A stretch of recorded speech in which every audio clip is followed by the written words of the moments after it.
Welcome to Parallax by Ankur Kalra, a podcast produced by Radcliffe Cardiology to bring you a new angle of all things cardiology and the best from the US Cardiology Review. Published every second Monday, Ankur Kalra, MD, interventional cardiologist at the Cleveland Clinic in Ohio, USA, speaks with legendary cardiologists, reviews late-breaking trials, and interviews authors of our latest and best US Cardiology Review articles. We call them #audio articles. Parallax is the effect whereby the position or direction of an object appears to differ when viewed from different positions. So this podcast is your fix of reliable updates on all things cardiology by someone from a non-traditional background who is always looking at the industry from a new angle. Now, here's your host, Ankur Kalra, MD. Hello, everyone. So before we start the podcast with Dr. Naidu, which is the second segment of the series that I did with him on mentorship and work-life balance, I just wanted to mention some of the other work I'm going to be doing with Radcliffe at the Transcatheter Cardiovascular Therapeutics and the American Heart Association meetings this year. Some of you may also be traveling to San Francisco and Philadelphia, which is where these meetings are respectively, and I hope to see you there. We will be recording lots of key opinion leader interviews and peer-to-peer discussions on some of the key late-breaking trials and other studies being presented at these meetings. I am particularly excited about Twilight and Ideal. These are the two trials that are going to be presented at TCT. So recording some of these videos with the investigators is something that I'm looking forward to, as well as actually getting the legend himself on one of our forthcoming podcast episodes, Dr. Stone, Greg Stone, from Cardiovascular Research Foundation. Also, a few weeks ago, our European, but also lots of our North American colleagues from across the world descended to Paris at the annual European Society of Cardiology Congress. And, there were some really interesting trials, including THEMIS, THEMIS, DAPA-HF, Paragon-HF, EMPA-REG, Ariande, sorry for the word salad here, ISA-REACT, just to name a few. These trials were presented at the blockbuster European Society of Cardiology 2019 meeting. And, these discussions are actually available at radcliffecardiology.com. So if you didn't get a chance to descend in Paris or, get a hold of these conversations across other platforms, our colleagues from North America and Europe have put together a series of interactive videos for you that you can access on radcliffecardiology.com. Thanks again for listening to Parallax and generously giving us your feedback across different social media platforms, including Twitter and Facebook. We are genuinely appreciative of your time that you take to have a listen to the conversations we are having with, cardiologists from North America. And, our hope is that we can, get some of our European colleagues to have these podcast conversations with us as well. Do send in your feedback to me personally. You can send a direct message on Twitter. You can email me. You can email the team at Parallax at Radcliffe. But do send your feedback. Rate us, review us on Apple Podcasts or on SoundCloud or Spotify. Your feedback means a lot to us. It helps us grow. It inspires us to have more meaningful, more purposeful conversations with cardiologists. We would love to bring content that you think is helpful to you clinically, personally, professionally, in your professional lives. And that's what we would hope to do. So don't shy away from, feedback, whether it's positive, negative, constructive criticism. We want to hear it all because we obviously want to grow for you. Thanks again, and enjoy the following episode on work-life balance with Dr. Naidu.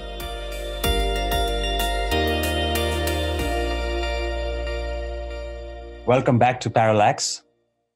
I have the honor of having with me Professor Naidu. Dr. Naidu and I had a conversation in our first segment on work-life balance. To the listenership who are new to Parallax, welcome to the show. Thank you for taking the time to listen to our show. To introduce everyone, not that Dr. Naidu needs any introduction, but just for the new listeners, Dr. Naidu is a tenured professor of medicine at New York Medical College. He's the director of the cardiac catheterization labs at Westchester Medical Center. He also directs the Hypertrophic Cardiomyopathy Center of Excellence. Very few of such centers exist nationally, or if you may, across the planet, actually. So it's my incredible honor and pleasure of having my mentor, and if I may call him my friend, Dr. Naidu on the show again. Dr. Naidu, welcome. Thank you very much. I'm happy to be back. Since we've released, since the time we released our last show, which talked about mentorship, we've received some great feedback, in person, both you and I, on direct messages or emails, but also on public platform like Twitter. People have been gracious, and we thank everyone who's taken the time to listen to our conversation and found it useful and meaningful. That's the purpose of Parallax, is to have conversations which are meaningful to professionals, not only in cardiology or cardiovascular medicine or interventional cardiology, but across the board in medicine and allied healthcare professionals. So thank you for your generosity on Twitter and other social media platforms. Dr. Naidu, would you like to add anything to the feedback that we've received? Well, I think this is the first time I've done a podcast, and certainly the first one with you. And I think that after we recorded that, it struck me as very clear that these types of discussions don't really happen outside of individual hospitals and individual fellowship programs and whatnot. And many people go into their careers really trying to fend for themselves without real mentorship or even an idea of where they want to go and some of the challenges that lay ahead. So I think people can do this with anybody that they come across. You're doing it with me, but pretty much anybody that has moved up to the mid-career or even higher, you sit them down. It's like sitting down, a grandparent. You can learn a lot about how they put things in context and the mistakes they've made, and really put the career into a framework that is digestible for everybody at different levels. So I do think that I've been recommending that even my friends listen to it, because sometimes it allows some self-reflection that can help pretty much anyone, I believe.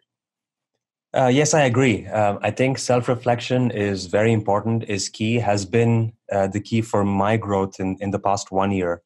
And I think whether we're going through good times or bad times, I think self-reflection is a very important element, not only for our professional lives, but also our personal lives, which I think is a great segue into our next topic for this podcast, which is work-life balance. And you and I are very active across all social media platforms. We share both our professional journeys as well as our personal journeys.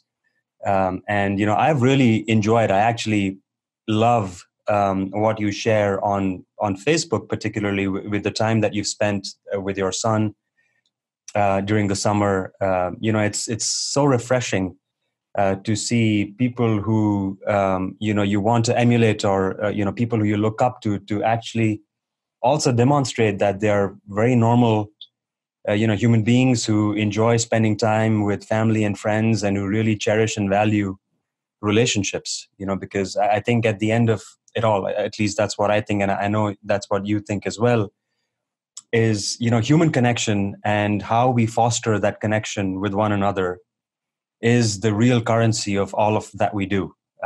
And so I'll let you talk more about it. Obviously, you're my guest, so I'm gonna hand over the pedestal to you to talk more about work-life balance and educate us and teach us on how you've struck that balance, and what were the challenges, and how you deliberately delve into making sure that tasks or things are balanced across the spectrum of your life as a whole? Yeah, I think that's a very important question. And the first thing I'll say about that is that, we hear about all the time as you're young, you got to strike a work-life balance. You got to make sure that things that are important to you are prioritized in equal aliquots, so that at the end of the day, you don't look back and feel that you've shortchanged anything in your life that was meaningful to you. And I think the first lesson I'll tell people is that nobody's perfect in this regard, and I think it's a trial and error. I'll tell you my story because it is a personal story. I think most of us, who are listening to this call, really have a lot of ambition and aspirations to make some things of themselves. All doctors do, to be honest. To go into this field of medicine means that you oftentimes believe there's a higher calling of something that you hold dear and that you want to contribute to society, either one patient at a time or across the field. And oftentimes that is a drive that forces us inadvertently to put everything else on the side. We do this pretty rigorously through once you hit college, then medical school, then residency and fellowship. And the way those things are organized really has nothing to do with work-life balance. It has to do with work. It has to do with prioritizing the patient in front of you, never leaving that patient's side until the work is done or the patient is safe, and doing the same thing with everything in the career that goes along with that, including papers, including presentations you have to give for conference the next day, for a CAP conference or whatnot. Those things get prioritized and they have to get done. And the challenge of work-life balance is twofold. One is that it really takes a good assessment of where you want to be in your work and where you want to be in your life. And the problem is we can teach as much as we want, but you oftentimes don't know those things until it's in retrospect. So you may come to a point where you say that I want to do more for my life, or I want to do more for my work. And we have so much more ways of organizationally looking at that for work, but very few ways of looking at that for life. And I think a recent article about that was shared on Twitter, I think earlier this year, and shared by Roxana Moran, was a physician who, by the time she decided that she wanted to have kids, was no longer able to have kids. I'm not sure you saw that, Ankur, but I think it's a very personal story that I think is very commonplace. I have actual friends who are in the same boat. And I think the lesson in that is that sometimes we don't know or take the time to realize what's most important to us. And some of those things you don't even realize. You don't know how important fatherhood is to you until you have kids. You may not realize how important marriage is to you until you're married. You may not realize a lot of these things because all you can do is guess about those things until you actually experience it. So the first thing is that, which is that you have to be proactive about it, but you have to be very self-reflective about it, and you have to have the conversations, and those are difficult. And even then, I will tell you, you will make mistakes. So in my own career, I think many people know, hopefully everybody knows, that I am divorced. I was married for 10 years. I have a very good relationship, excellent relationship with my ex, and obviously an amazing relationship with my son. And I think, I don't think I made any mistakes per se, other than what I just mentioned to you, which is that I probably prioritized the career just the same way all of you guys do, or most of you guys do. And I think, my ex is a plastic surgeon and also very type A, and also prioritized her career in a large way. We're both very ambitious individuals. And so I think, we probably didn't prioritize the life part of it as much as the career part. We were very good supporters for our career part. And to this day, we actually share our successes in career and whatnot. And we obviously share and discuss at length all of the things related to my son, but not in the context of a romantic relationship. So that's personal, but I'll tell you that what I've learned from that is that you have to not just do things because they need to be done, but rather really a good assessment of where your life is, what you want, who you want to be with, what will make you happy. And then over time, compartmentalize those things in a way that they don't affect each other. So one of the things that I did, and it's indicated on my Facebook, really is that I have two lives. I have my work life and I have my private life. Now, people see both of them, but I think it's very clear on my Facebook that they're very distinct. I do not let one contaminate the other in a way, for lack of a better word. And it goes one direction, really. You don't want work contaminating your life or your family life. Life can obviously contaminate work because that's how it has to exert some influence to make sure that it breathes. But I think you got to be conscious of what truly makes you happy, and you have to do all the things that make you happy, not just one or two things. And so I made sure over time that I didn't do as much work from home, or literally any work from home. And I did all my work, including papers, presentations, obviously clinical work, only while I'm at work. So I would only leave work when I'm done with those things, and I would make sure that I put off the next day or whenever, when other types of work can get done at a cadence that allows them all to be done by deadlines that are set by me and whoever is requesting my work. So, for example, what that really means, though, is that you have to be extremely good at time management, not just in the given course of the day, but in the 3-6 month landscape of your career, where if they ask you to review more articles, they ask you to do a book chapter, they ask you to do presentations, you have to have a good assessment of whether you can do those things in the time allotted based on your skills as a time management individual. So what that really means, though, is that you have to have an assessment of whether you're good at time management. So, for example, if you have 5 things to do in a day, how often is it you get those 5 things done? If it's pretty often, 95% plus, you're pretty good at time management. And you add more things onto it, and then you see how you do. If you start slipping on things, then you have to be honest with yourself. And as the landscape evolves in terms of things coming at you for participation, you have to really assess what you can do and what you can't do. It is much better to say no to something that you had a poor chance of getting done and saying that I can do it at a certain time in the future if the opportunity comes back, than accepting something for fear of not getting another opportunity and failing. Everybody remembers failures, okay? And those failures will not let you get those opportunities again. So it's better to have fewer successes than more successes and more failures. And so the key point of work-life balance is time management. And when you talk about time management, it's really about how good is your assessment of how long it will take you to do things. Understanding that shit happens, so to speak. So you have to fudge in there that shit can happen, and that will throw you off, but you still have to factor that in to get it completed. There's a nice article, and I don't know if I can't dig it up now, but where they talked about time management, and they talked about it more in terms of people who are always late. And now people who are always on time get mad at people who are always late. I think we all can all relate to that. And I stopped getting mad at people who are always late. And the very simple reason is because people who are typically late are typically people who aren't as good at time management. They are not good at assessing the time it takes for them to do a task. If you do that, they did a research study showing that people who are late all the time are people who, if they have to go to the supermarket to come back, they tell you that it'll take them 15 minutes when in actuality it always takes them 25. And other people who are very good at time management, they'll tell you it takes them 25 because they know and they've internalized, and then they can divide up the day into aliquots of time. That's the key to work-life balance. It comes down to understanding what you can get done and making sure that that does not erode into the day-to-day life.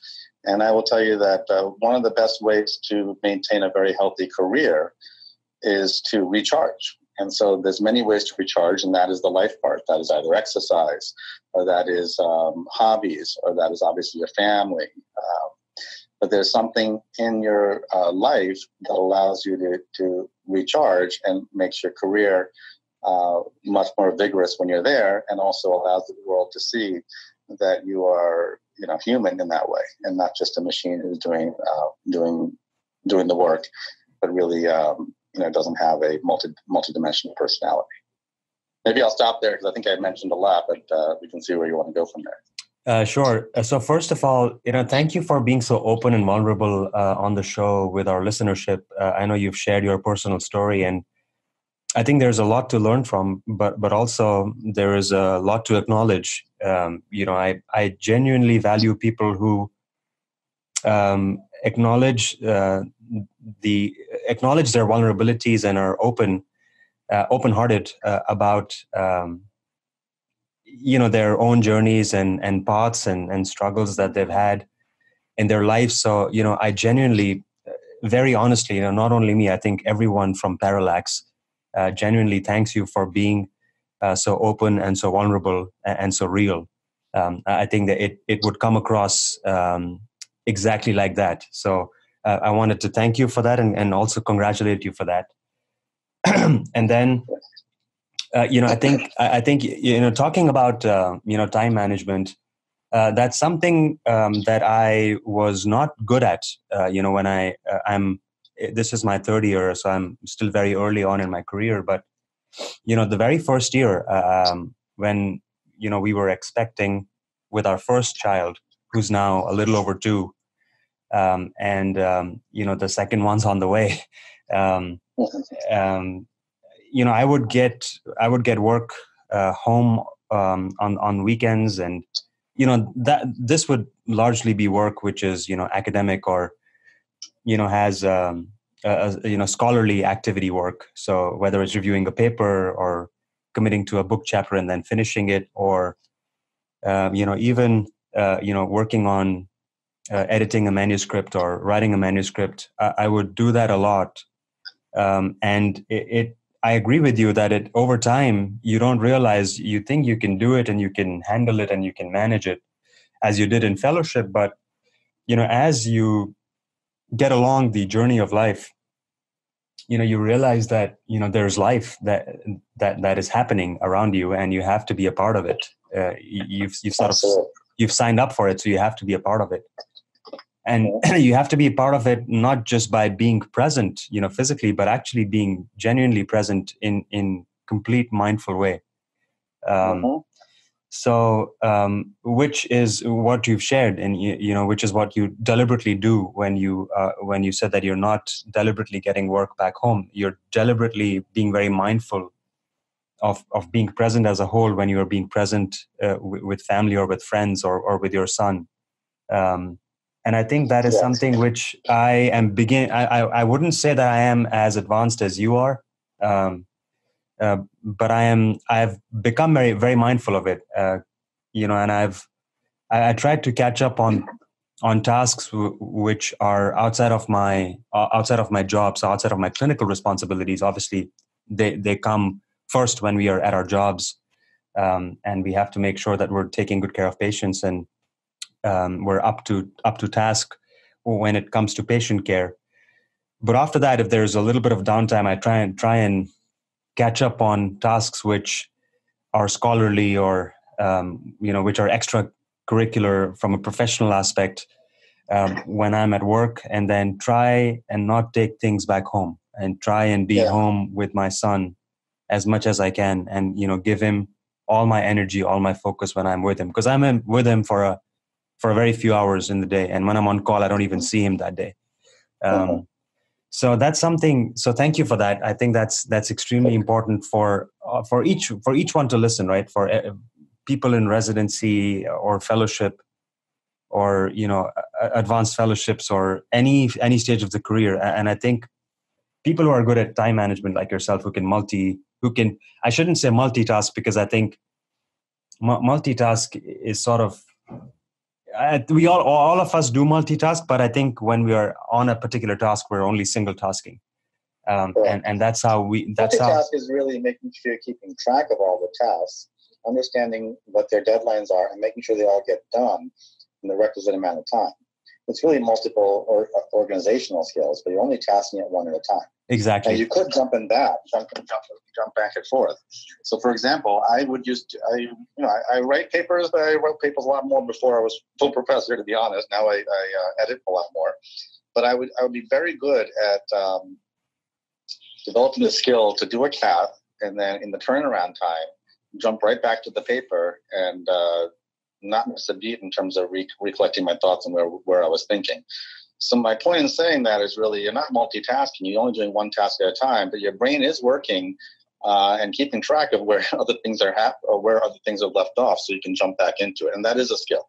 Many people can't do that. They do a case. Our day is broken up into multiple cases, maybe 5 or 6 cases in the day. Mm-hmm. And many people will say they don't know what happened between the cases. Maybe they saw a patient or two, but then the other times maybe they got some coffee, or they don't know what happened to the day. I mean, obviously there's turnaround in every hospital. You got 20 to 30 minutes, and sometimes an hour in hospitals that are not sure ready to turn around. Sure. That time is important time. Yes, at the end of the day, you can say, oh, I did 6 cases today, so I couldn't do anything else. I don't know about that.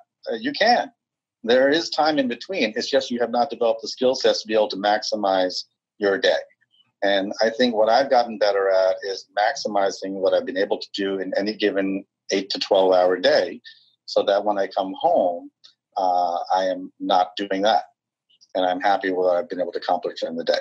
So that is the skill that takes time. I was not good at it in the beginning, but I'll tell you, I used to practice that. And I used to write down almost every week sort of all the things, all the different buckets. I used to write a bucket of clinical, teaching, research, and under each one I would handwrite out what are the things I'm doing clinically, what are the things I'm doing for prone building, what are the things I'm doing for research, what are the projects. So I think by doing that physically, I trained my brain to do that without having to write it down. So my brain, and it sounds arrogant now, I guess I'm saying it like this, but I always have in my head the task list of everything that has to be done ongoing, and things are sort of deleted from there as they're done, and then there's added to it. I think we all do this, but I think even those of us who are very smart, I wrote it down for a long time until I didn't have to do that practice. And so that allowed me to, in the middle of the day between cases, see what can be done in the time I have. So I have the next case is for 45 minutes. Well, what can be done in 45 minutes or in 30 minutes? I still get my coffee. I drink 3 cups of coffee a day, maybe more.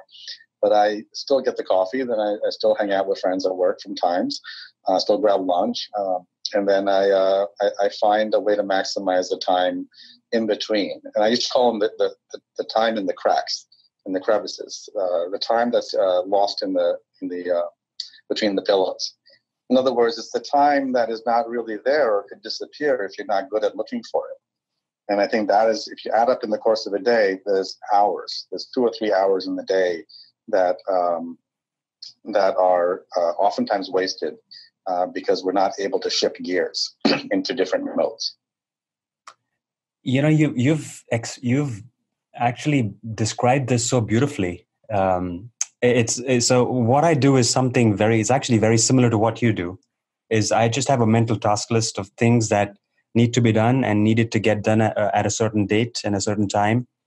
And I have these little sticky notes in my head, which I keep for different deadlines. And, for tasks, for example, this podcast, we've been wanting to do this for about a couple of weeks now. You've been busy. I've been busy. I had a really busy weekend call. You had a really busy weekend. We were wanting to do this Sunday evening when I got called in for another STEMI.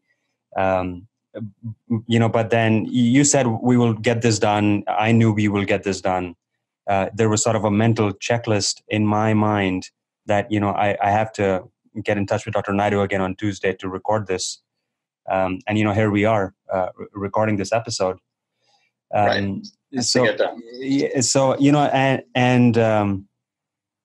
just how the way you've broken this down into how the day goes by, particularly for someone in a procedural field, whether it's, surgery or interventional cardiology or even electrophysiology, there is downtime between cases, and that downtime is crucial. Like that downtime is diamond if you can utilize it, because you can get a lot done, like you said, quickly turning around a manuscript that you're a co-author on that needs to be edited, reviewing, right. A paper, which is a short commentary, or, signing up or registering for a conference, and you can still do that while you are, grabbing coffee, having, lunch with colleagues,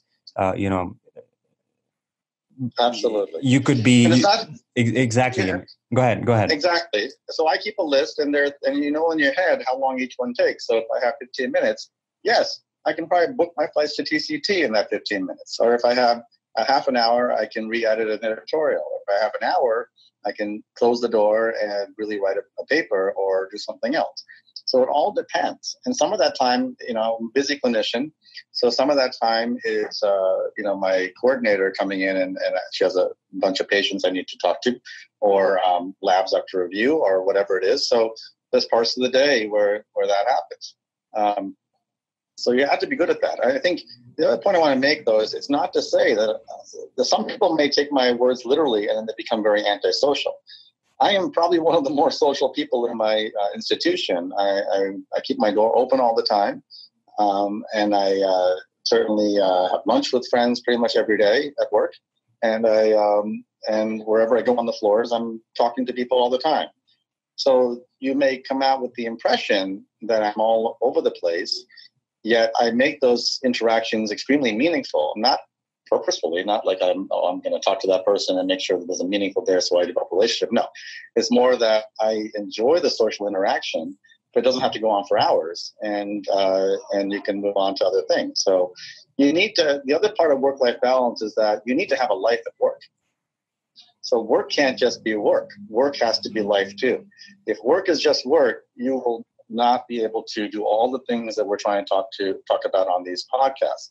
Work has to be fun. The people you interact with have to become friends, or at least people that you enjoy their company while you're at work. It has to be an environment that you're looking forward to go to and being part of. And so that does mean you have to create that environment and do your part to make that community as vibrant and fun and proactive in the tripartite mission, or whatever mission you want, as it can be. So I spend a lot of my time and energy doing those things. I take my team out for dinners, and I buy Cath Lab lunch from time to time, and I interact with all the different faculty, those who may not like me so well as people who do adore me. And I think that's important, so that when I go to work, it's a place I like to be. So that's another part of work-life balance. And one other thing that I want to say that I wanted to say before, when you were talking about the interactions with your family and friends, or even at work, is that I also do something else that I think many people don't do. They ask. So I ask people if I'm doing a good job in some of these things. So, for example, at home, I will be very attentive to not just whether I think I'm spending enough time with my son, for example, but whether he thinks I'm spending enough time with him, or does he think I'm on the phone too much? Those kinds of things. And believe it or not, yes, he thinks I'm on the phone too much. But obviously he doesn't have much context. He's a 10-year-old son. But it doesn't matter. His perception, as we talked about last time, is reality. And you take the feedback and you do the best you can to change that perception. And so I would argue that you should do that all the time, and you should do that at work too.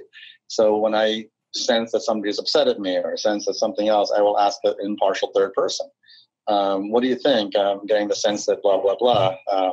What do you think about that? Do you think I could have handled that differently? Or doesn't mean you have to do it, but A, it shows that you're contemplative and self-reflective and humble.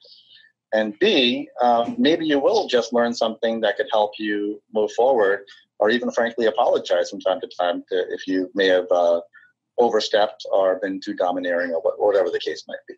So I think those are all lessons that you learn as you get older, and hopefully wiser, but they also make you stronger, and they change the perception of you dramatically when you do those things. Yes. So life at work is something which you brought up, which I think is crucial. It's something which I realized very quickly, early on in my career, that you have to enjoy, getting in to work every morning, and you have to be comfortable. You have to be joyful. You have to look forward to the people that you're going to work with. And if it requires effort on your part to begin with, because you're new to a particular or a certain environment, then you have to sort of be the champion in leading that effort. Is something that I did, as I transitioned to my new role with the new institution, is something I did very mindfully, and there was a purpose behind it. I wanted to really get to know my colleagues. Because I was someone who was coming in to become part of a family. So it was something which I did, with purpose and with a lot of mindful intent and good intent. And, it's paid rich dividends. I mean, I really enjoy coming to work. I have a great time with my colleagues. It's more like a family. Like you said, we have cath lab potluck every month. We all bring in food, and it's like having lunch together or going for coffee together. These little gestures mean so much to the team, right? And also mean so much to you in person as well. Like, I mean, I really enjoy and value the conversations I exchange with colleagues or with senior colleagues or with allied healthcare professionals when I'm at work, sharing coffee or sharing lunch. There's a lot to be learned about people, their backgrounds, about the hospital administration, about patients. I mean, there's a lot of information to be imbibed in these sessions, which are social sessions, like you said. And then, the other very important message that you shared, which I would like to reiterate for the listenership, because I think it's an incredibly important message. And I think we've we talked about it when I got Madhav on the show, and that was on feedback. And constructive criticism may be too big of a word for this particular aspect of feedback, but feedback as in I'm constantly seeking feedback from nurses, from cath lab staff, from house staff, from nurses in the cardiac intensive care unit. How do you think have adjusted to the environment? How do you think I'm doing?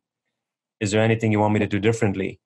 And if you come across as genuine, in my experience, and I'm sure you would agree, people will give you genuine feedback, and they would mean good for you, because they're invested in you, you're invested in them, and that comes across if you are coming from a genuine place in your heart. Is what I have experienced, and I think it has paid rich dividends to me in my growth, not only as a professional but also as a person. Has paid rich dividends. So I just wanted to sort of reiterate that. One of the toughest things to do is if someone gives you feedback, even if your gut instinct is like, that's not who I am, I'm not going to apologize for something where I'm not that person. They're misrepresenting me. Doesn't matter. Your first reaction should be, wow, I didn't realize that I came across that way. Yeah. That's it. And then your first reaction to that will be, I'm sorry, I didn't mean it that way. I'll try and do better next time. Yes. And you know how hard it is to say that as a doctor? And because we're not trained to say that to our patients often times, right? Because medical, legal, and whatever it is, a lot of controversy in that area. But certainly with our colleagues and staff and people we have to work with on a day-to-day basis, and certainly our family and friends, we should have no problem saying that because it makes us human, and we grow from it, and they realize that it creates a very strong personal connection when you do that. And again, all this is about relationship building, and there's no better way to build a relationship than to really connect. And you do not connect when you're arguing with somebody about something that that you think is a different opinion of your character or their character, or your behavior or their behavior. There's no connection in that discussion. There will never be a connection. So why not go the route of the connection, and then you can sit back and digest it, and then figure where you want to go from there, how you want to incorporate it into your character or behavior. And also it kind of ends the conversation there when you do that. And that's what you kind of want to do as a physician leader or as a physician. You want to emulate the kind of behavior that you would emulate for your child, which is how to take responsibility, how to be higher than the kind of clamoring on the street. Okay, we're doctors and we're supposed to act that way, and we have to all work together. So why not emulate that kind of behavior? Sure. So let me just pick your brains on this. I think it's maybe this is a hard question, and I'm deliberately bringing this question up, because this is, I've sort of seen this happen, particularly with the millennials, and that is the avoidance to have a hard conversation in person with someone, because there is the convenience of picking up your phone and sending a text message, and people can be rude, people can misbehave just because they have the luxury of picking up the phone and texting someone, but not actually having the courage to walk up to that person and say what they said in a text message to someone in person. I don't know if this question has sounds relevant to you, or you think is even relevant to discuss, but is a genuine question from me, because I have experienced this, and I'm bringing this up because this is, we're talking work-life balance, and this is more a question from life than it is from work. But I just wanted to ask you, what you thought about this phenomenon. I think you're absolutely right. I mean, even before texting and email communication, people in general are non-confrontational, because you have to, you're worried you're going to lose an argument, or you're going to get too emotional, or it's just a visceral reaction that you don't want to elevate your emotions to such a large extent. It's like getting into a fight on the playground. Nobody wants to do that. And also there's the spectacle aspect of it. And so what ends up happening is people take the easy route, which is to shoot off an email or to shoot off a text and wait for the response. And they can take their time to write exactly what they want to say and try to make it perfect. But lost in there is the emotions, both in terms of, how much you've been hurt, how passionate you are thinking about that incident, or, how it's making you feel. Mm-hmm. And the truth is, when you're in an argument with somebody, those are the areas that allow you to be vulnerable enough to come to a common ground. Mm-hmm. And so I'll tell you, I'm not great at this either, but I had to be as once I became a director, dealing with people at multiple institutions that may be tough to deal with, or maybe we just have personalities that might clash, and that means that it could be my personality too. But when that happens, you have to figure out a way to actually talk.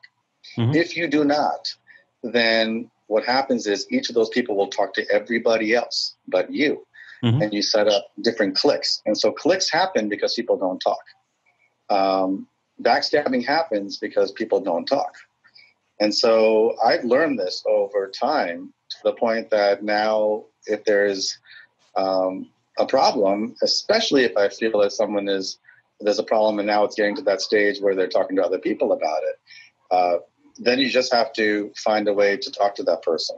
And you can either do it on, I think if you're not a director or something like that, you do it in common ground, where you just find a time to talk.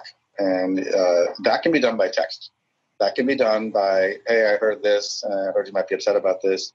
Let me know if you can talk later today. Or just say, I'd like to talk later today. Period. That's it. Now, that doesn't mean you're like coming up to show up a fight. It's actually just saying that you like to talk about it.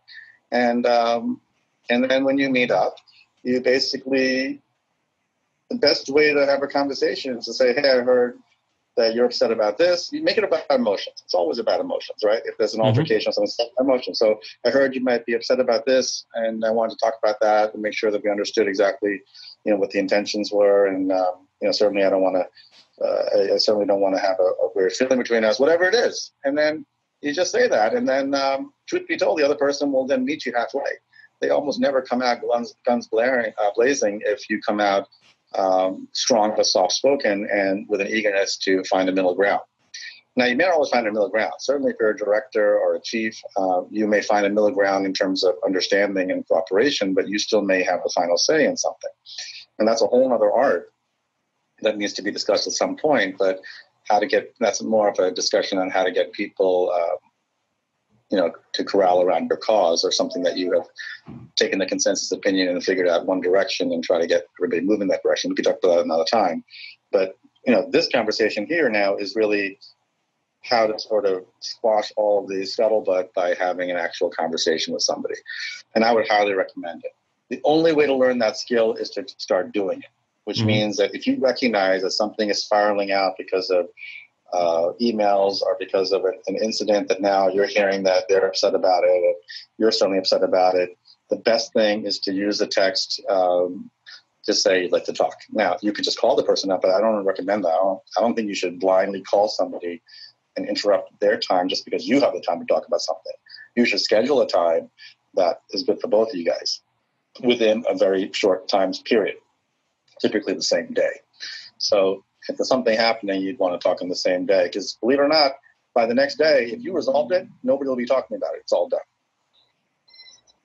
Yeah.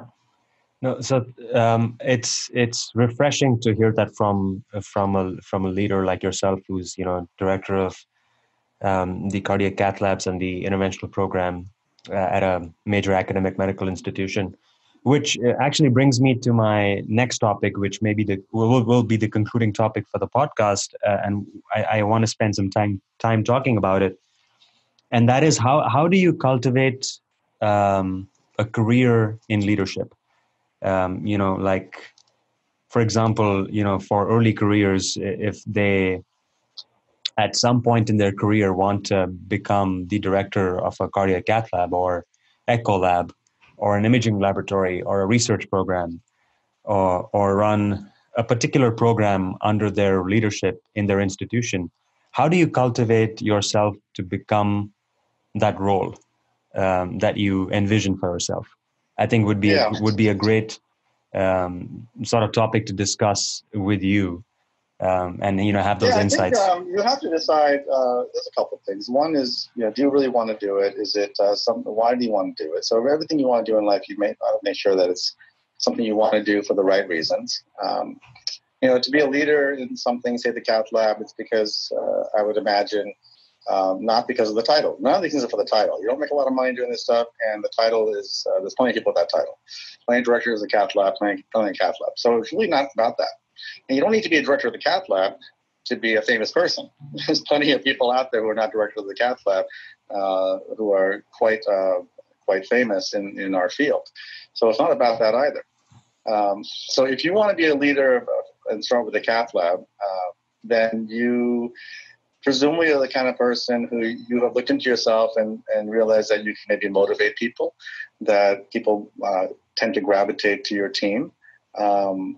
So these are personal skills that it's not like you grew them, but do you have that? In your circle of friends, do people tend to listen to you or gravitate towards you or not? So again, it's a lot of self-reflection. And why do they do that? Is it because you have the best ideas? Is it because you tend to motivate people? You tend to inspire people?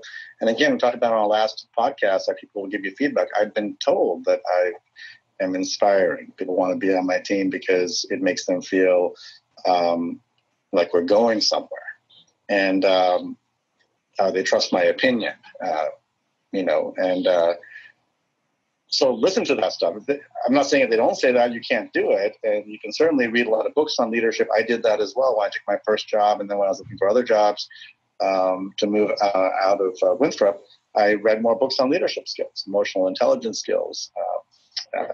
So people gave me books that I'm happy to share with people that were very helpful in terms of finding solutions to problems, inspiring teams. And those skill sets can be learned. But again, you got to find out whether it's something that you're passionate about and that you have an innate ability to do. To be a leader, you have to have a lot of organizational skills. You have to be able to inspire and motivate. You have to, for a cath lab in particular, you have to like the things that are not always very sexy, such as quality improvement, such as building new cath labs, such as dealing with the Joint Commission and hospital administration, such as billing and revenue, such as overhead and supply management. And if you have trouble with confrontation of people, director of the cath lab is not a position for you, because you have to develop individual relationships of bidirectional respect with every single person in the cath lab, from nurses to techs to the supply coordinators to the physicians to the referring, to everybody. You have to develop individual bidirectional respect. Meaning they have to respect you and you have to respect them for what they do and for what you do. So you need to be a people person if you're going to be a director of the cath lab. You can't just be someone who sits in the office and does their cases and and then is pulled in when needed, because it becomes very obvious to everybody in the cath lab that person is not really running the cath lab, but just sort of in the role. And that's not what you want to be. So I don't know if that answers your question, but I think, in general, 3 to 5 years out, if you're a little precocious, more than 5 to 10 years out, if you feel you need to develop those skills more, is a good time to be a director of the cath lab. Remember also, a director of the cath lab has to be technically good and not have a lot of complications, and has to be the guide for the rest of the cath lab, at least on paper, in terms of process improvement and sort of what we do and what we don't do in the cath lab to maintain efficacy and quality and safety. So that means you lead by example, not just by your mouth. And so the staff look at you, the physicians look at you, and it's a lot of responsibility, certainly when you're young. But I think you need to, if you want to do it, you need to jump into it, understand that those are all the buckets that you have to participate in and over time excel at, even things that you don't necessarily find attractive. But that's the job. And so every facet of that job has to be done well. No, this was a comprehensive answer, and there's a lot to learn from each of those points that you mentioned. I mean, just like, thank you for going into the details of like quality and supplies and overhead and billing and revenue. As someone, I wouldn't even like think of those things like right now when I asked you that question. But the fact that you just brought that up, is enlightening for people who are listening, because, that's exactly the idea behind the question, is like what really, goes behind the scenes, or what does it really take for someone to be in that position and do a good job. Thank you so much for, vividly explaining each of those points and going over them. I think they're going to be very helpful for our listenership. Yeah, remember, for every position you have, you do the job for the person. There's different bosses. There's different people looking. So for administration, is the lab efficient? Is the lab cost saving? Is the lab able to get staff in and out without overtime? Are you managing supplies? Are you bringing in the appropriate technology and getting rid of some technology? That is what they're looking at. Are you raising the reputation of the institution by what you're doing in the cath lab? Are you able to corral the physicians so they're not all going behind your back and talking to administrations or to your chief? What kind of community are you building? That's what administration wants to look at. Your chief may look at something else, and your physicians may look at something else. Your referrings may look at and say, well, is this a lab that's good for my patients? Are my patients happy here? Am I getting in and out of the cath lab very quickly? Do I have the time in the cath lab when I'm not in the office? Do they have all the technologies that I need? Are they letting me advance my career? You see what I'm saying? Each person has a different goal. The staff, the nurses have a different one. They want to have job satisfaction. They want to feel that they can advance in their career as well. They want to feel like they have nursing education. They want to feel like they have time for lunch. They want to feel like they're not running around ragged. They want to feel like they're not scared when they're going into different cases because they've had proper in-services.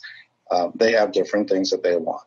And every single constituent under a cath lab director, you need to think as if you're in their shoes, not just in their shoes, but also in their shoes being where they came from, how they trained, what is the aspiration of nurses and techs, what are their goals, what is their work-life balance, is it different than yours? And so you have to look at all those things. And that's why I say you got to be a people person, because people persons are really people who understand where the other person's coming from and do their best to make that person happy. And that's what director of the cath lab really is supposed to do. Yes. No, thank you for that. That was incredible. What a great answer. I learned a lot from this conversation. So just, wrapping up this podcast, and thank you again for coming on the show. I've really enjoyed having conversations with you and, having you on the show, and, the feedback has been phenomenal. Just wrapping this podcast up, TCT is coming up. We're going to see each other in San Francisco, and at the end of the week. Is there any particular trial or any particular talk or data presentation or anything else in particular that you're looking forward to from TCT this year? Well, I think there's more on DAP. There's more with Roxana Moran on Twilight. There's a lot more coming in that area. I think I'm looking forward to whether the shock classification that we came up with in May, with more data that just came out last week, will be promulgated more in the shock arena. Obviously, I'm interested in the alcohol ablation, the new medications, and hypertrophic cardiomyopathy. Those are the main things for me. I mean, there's obviously more in structural and whatnot coming down too, but for me, those are the areas I focus in. How about you? Yeah, no, I'm obviously looking forward to the DAP studies, like you mentioned. Congrats on the paper which was published, last week, which basically looked at the shock definition that you published earlier this year, and looked at outcomes. It was published in JACC. So congratulations on that. I'm looking forward to our session together as well. And then just for me, I'll be at TCT after 7 years. I've not been to TCT in the last 6 years, I believe. Wow. Last time I was at TCT was 2012. So I'm just looking forward to meeting everyone. It's been it's funny because we sort of interact so well with each other on social media that we feel that we're close. But I think, and we are close. I mean, obviously we are close, but I think it's very important to also keep meeting, in person. I think just. So this is a good way to end the conversation, because like you said, we and other people, many people know each other online, and you develop an online reputation, just like we're talking about with texting and email, but that human interaction is very important. That's what builds the bond and the loyalty that sustains for a lot longer duration. I for one, the main reason I go to these conferences, honestly, is the people that I see only at the conferences, and we have had amazing friendships and experiences together. Some of the people in the ELM program, or even a lot of my mentors, I just love seeing them in the hallways and all that common shared experience and opportunities that we've had. So, we're building that, Ankur, because I know we have, you're presenting 2 things that we've done together at TCT. I'll be there and I'll support you. And that's how it begins. Yeah, no, thank you. Thank you for everything. And I, obviously I'm looking forward to the trip and looking forward to meeting with you and seeing you in person and spending some time with you and with all the other colleagues and friends. I mean, that to me is the take home for every meeting that I'm at. I just look forward to seeing friends and spending time with them. So thanks again. Thank you for your time. We've been over time, but that's okay, because we've enjoyed these conversations and our listeners have enjoyed these conversations. So we're here for the listeners, and thank you for all that you've done to spread the word for the podcast, and we'll continue to, and we'll look forward to having you back on the show. Thanks again, Dr. Naidu. Sounds good. My pleasure. Thank you, Ankur. Yeah, thank you. Bye-bye. Dear cardiologists, we want to make this podcast about you and for you. So please email us your critical thoughts, comments and questions at podcast@radcliffe-group.com and visit uscjournal.com for more information. You can also follow us on Twitter, LinkedIn, Facebook and Instagram at Radcliffe Cardiology for daily updates. Join thousands of cardiologists and become a Radcliffean by registering to radcliffecardiology.com. You will receive regular newsletters and gain access to hundreds of expert interviews, educational webinars, clinical cases, and peer-reviewed articles from our 6 medical review journals on general cardiology, interventional cardiology, arrhythmia and electrophysiology, cardiac failure, and vascular and endovascular surgery. Thank you.